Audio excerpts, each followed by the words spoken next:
หักงามันออกกันน้ำปูมาคนเดียวแล้วบ่มีตากล้องค่อนข้างลำบากเลยพี่น้องเด้อ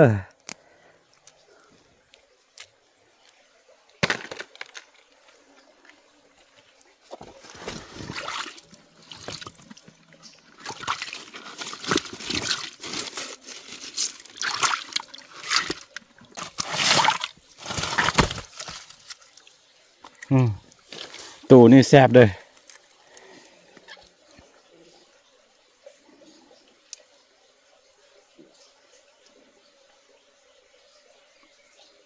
ตุบงน้ำแซ่บ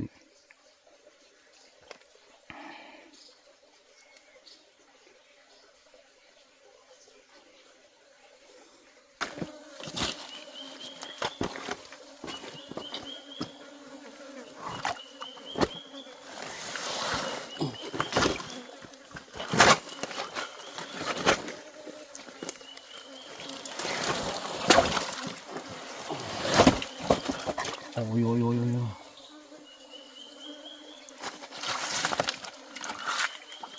เห็นปลาพัน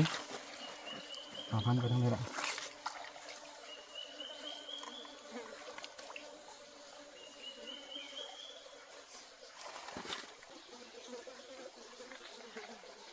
ปลาพัน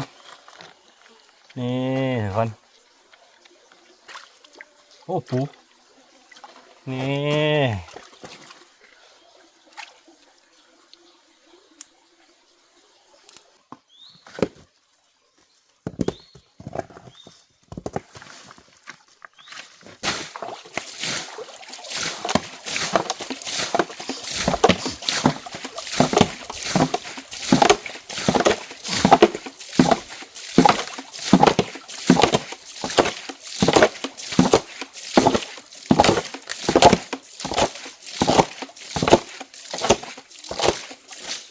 จะตักเอาน้ำออกมัดแล้วก็ซี้ให้ปลาไปคว่ำไปอยู่กันบนอันจุดเดียวกันมัดนะ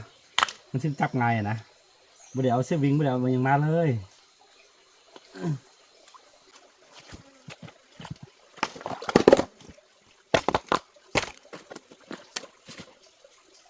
โอ้นักเลย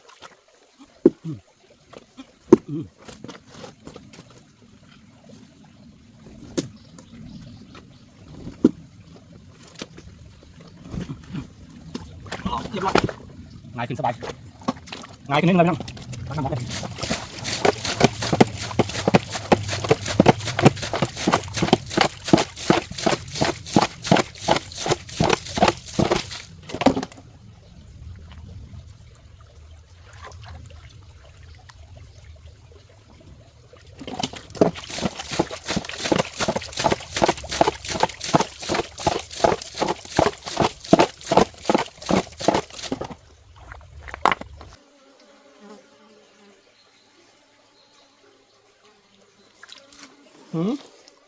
เรียบร้อยแล้วปลาพันโอ้ก็สิได้ยากเลยตัวใหญ่มันมีวิธีหลีเขาในบอลคกหินใหญ่ๆลึกๆนะจับยาก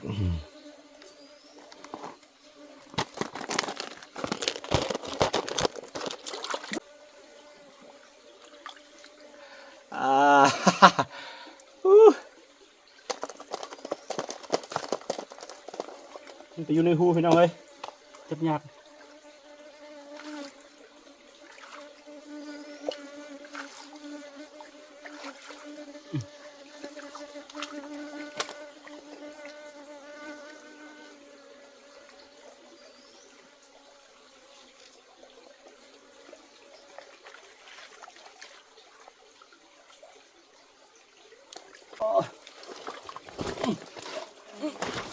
โอ้ยโคตรไรโอ้ย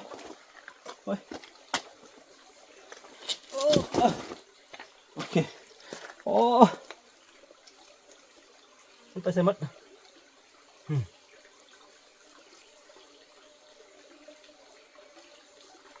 ทุกคนนี่โอ้ยไรโอ้ย หลายโตหลายโตมันสิไปหมดละมันอยู่ใต้มันหินนี่ใหญ่แบบนี้บักอะไรนะโอ้น้ำเอากันน้ำเอากัน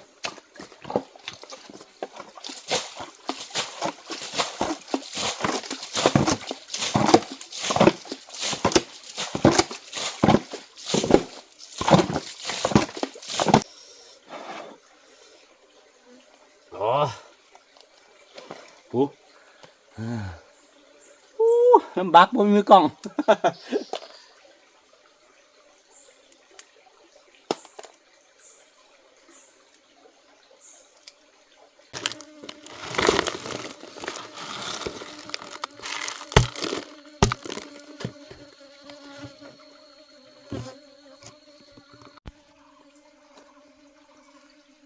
นี่พอได้กินทุกคนเอ้ยเนาะนี่คือวิธีจับปูจับปลาภูเขาแบบมือเปล่าเลยทุกคนเลยเด้อใส่มือเปล่า ที่จริงเขามาเลาะปลาอะไรกะบ่ได้เนาะแล้วก็เลยแวะเอาตามทางนี่แหละโอเคทุกคน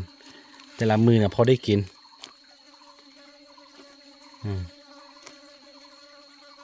ปลาพัน2 ตัวนี่ก็อิ่มละปลาพันไร้เสือโอ้บรรยากาศแรงๆตอนนี้ประมาณ4 โมงแรงแล้วทุกคนแต่เวลากลับบ้านกันแล้วนี่คือวิถีชีวิตแต่ละวันเนาะที่เราต้องได้มาหาอยู่หากินแบบนี้มือใดฝนตกมือใดมันมีเวียกมีงานมันยังก็บ่ได้มาเนาะมือใดบ่มีเวียกบ่มีการมันยังก็ได้มาแบบนี้ทุกคนเอ้ยบรรยากาศโคตรดีเลยโอเคทุกคนถ้าใครมักคลิปแบบว่า